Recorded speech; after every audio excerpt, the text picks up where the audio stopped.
Setelah kita menggoreng kelapa, masuk dalam bekas.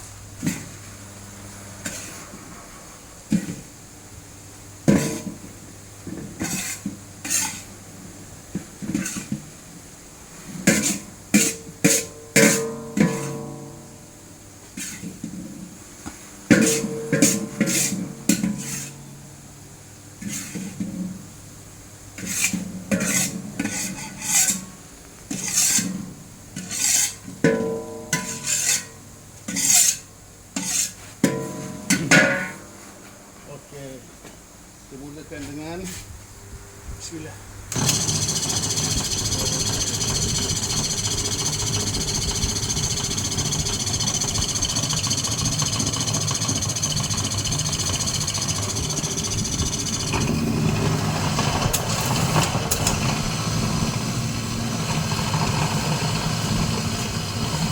Tapi kejadiannya bila dia tutup ni.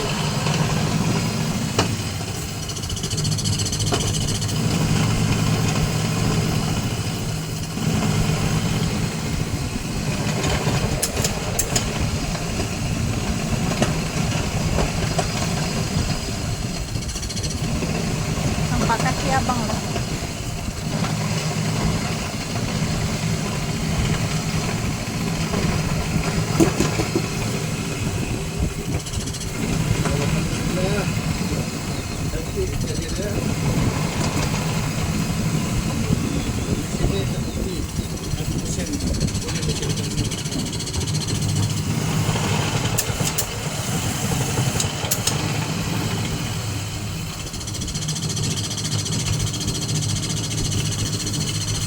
Terima kasih.